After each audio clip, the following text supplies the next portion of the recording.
বিসমিল্লাহির রহমানির রহিম। আসসালামু আলাইকুম। নিজলাকে ফকাতকে সবাইকে স্বাগতম। তো বন্ধুরা, আমি আজকে কি শেয়ার করব দেখে নিচ্ছে, বুঝতে পেরে গেছেন। আমি আজকে শেয়ার করব কাপড়ের মাস্ক। তো প্রথমে দেখিয়ে দিচ্ছি, এখানে আমার 6 ইঞ্চি আছে ছড়ার মাপটা, আর লম্বার মাপটা আছে 10 ইঞ্চি। ঠিক আছে, এখানে কিন্তু 2 ফাট কাপড় আছে। এরপর আরও একটা বাস করে আমি টোটাল 4 বাস করে দিছি। এরপর আরও একটা বাস করে আমি টোটাল 8 বাস করে দিছি। এখন আমি কাপড়টাকে এভাবে করে এই যে বন্ধ সাইডটা আমার দিকে রেখে তারপর এই 1 ইঞ্চি পরিমাণে দাগ কাটলাম এভাবে করে। এরপর খোলা সাইডে ঠিক এদিক থেকে এভাবে করে দাগ কাটলাম। দাগ কেটে নেওয়ার পরে এখন আমি দাগগুলোকে সুন্দর করে রাউন্ড করে মিলিয়ে দেব। তো এটা কিন্তু দেখে বুঝে নিতে হবে, এই যে আমি কিভাবে দাগ কাটছি দেখে কিন্তু বুঝে নিতে হবে।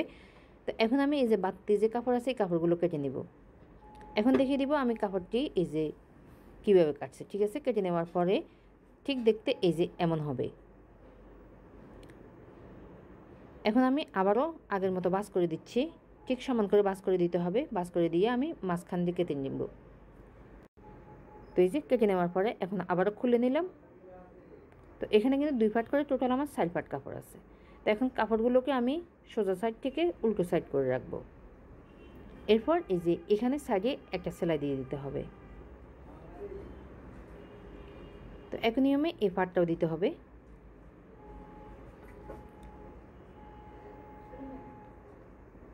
তো এখন আমি এই যে কাপড়টিকে সোজা সাইড করে আনলাম, ঠিক এই যে এভাবে করে।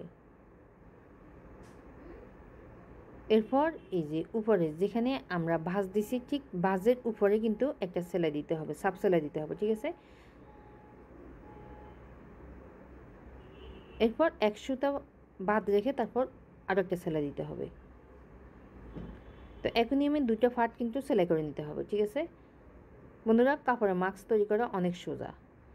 যদি ভিডিওটি শেষ পর্যন্ত দেখেন খুব সহজে আপনারাও শিখে নিতে পারেন। প্রত্যেক জামার সাথে একটা একটা করে মাস্ক তৈরি করে নিতে পারেন মিলিয়ে।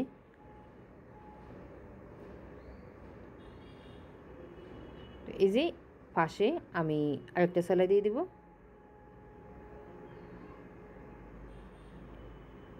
তো 2টা ফাট কিন্তু আমি সেলাই করে নিছি। এখন আমি এই যে আবারও উল্টো সাইড করব, ঠিক এভাবে করে ধরে সোজা করে তারপর এই যে সাইডে এখানে আমি আরেকটা সেলাই দিয়ে দিব।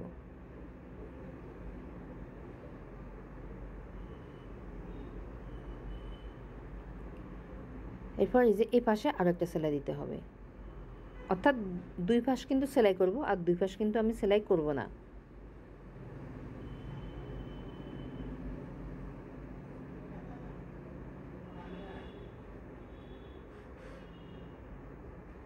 তো এখন আমি এই যে কাপড়টিকে সোজা করে নিয়ে যাব উল্টো সাইড থেকে। তো এরপর আপনারা কিন্তু চাইলে প্রথমে ইস্ত্রি করে নেবেন। ঠিক আছে, ইস্ত্রি করে নিলে দেখতে সুন্দর লাগবে, এই যে ফিনিশিংটাও ভালো হবে। তো আমি ইস্ত্রি করে নেওয়ার পরে এখন আমি এই যে পুরনো একটা মাস্ক থেকে এই রাবারগুলো কেটে নিলাম। তো চাইলে কিন্তু আপনারা এখানে চিকন রাবারগুলো দিতে পারেন। আমি মাস্ক থেকে এই রাবারগুলো দিব, দেখতে সুন্দর লাগবে এই জন্য। এরপর এই যে কাপড়টিকে ঠিক ভিতরের দিকে ভাঁজ করে দিয়ে দিতে হবে। দেওয়ার পরে তারপর রাবারগুলো দিতে হবে।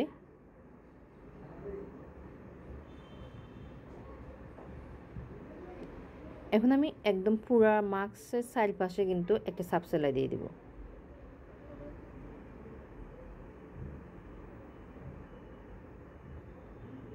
তো এই সাইডটাও ঠিক এই যে সমান করে ভাঁজ করে দিতে হবে, ভিতরের দিকে ঠিক এভাবে করে দিয়ে দিতে হবে। তো এরপর রাবারটি দিব।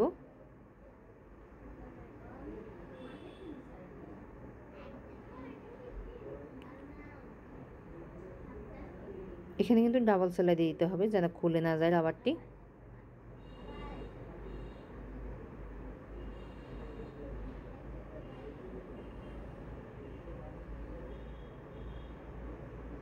তো এই যে আমার মাস্ক সেলাই করা কমপ্লিট। খুবই সুন্দর একটি মাস্ক। ভালো থাকবেন, সুস্থ থাকবেন, সবাই নিরাপদে থাকবেন। আল্লাহ হাফেজ।